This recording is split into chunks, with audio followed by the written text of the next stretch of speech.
Lawmaking, representation and oversight. The three broad and essential functions of a legislature in a democracy. These are also the responsibilities Nigerians look forward to from the new 10th Assembly, which was inaugurated on June 13, 2023. The previous 9th Assembly passed some landmark legislations, namely the Federal Audit Bill, Data Protection Bill, Petroleum Industry Bill, Electoral Bill, Deep Offshore and Inland Basin Production Sharing Contract, as well as a Money Laundering Prevention and Prohibition Bill, Terrorism Prevention and Prohibition Bill, and the Process of Crime Recovery and Management Bill. Those against any eyes, you may let the report, Chairman. But the 9th Assembly fails to pass the Electoral Offences Bill, which keen observers of Parliament say is important to ensure transparent elections. The 9th Assembly also failed to pass the Fiscal Responsibility Act Amendment Bill, intended to compel defaulting MDAs to remit revenue due to government to the Federation account. The Electoral Offences Commission, the bill was pending in the last assembly. It should be one of the first bills we expect the 10th National Assembly to revisit itself. Like, this is important because we are talking about curbing impunity.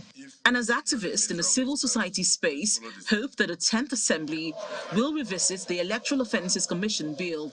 They also want Parliament to reconsider the 5 gender bills, which failed spectacularly in the 9th Assembly. Reserved seat bill, citizenship, indigenship bill, affirmative action bill, and the one for minister and commissioner were not passed in the 9th Assembly.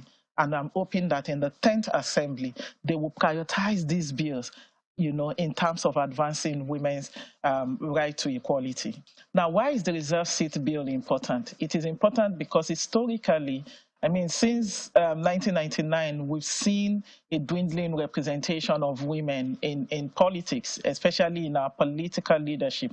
While we seem to have increased women participation, we have fewer women representation. Beyond the gender bills, which failed during the constitution review done in the 9th Assembly, some lawmakers in the 10th Assembly are desirous of seeing the passage of the constitution review bills, which former President Muhammadu Buhari did not assent to. For me, areas like this independent candidacy, areas like indigenship,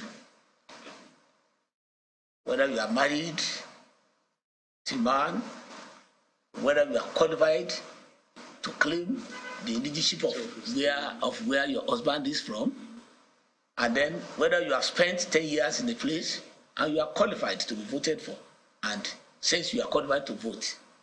The 10th Assembly is coming on board at a time when Nigeria is grappling with high cost of food and transportation, worsened by the removal of petrol subsidy, as well as high inflation and unemployment rates, and pervasive insecurity, all of which demand urgent legislative interventions from Parliament. Linda Akibe, Channels Television News.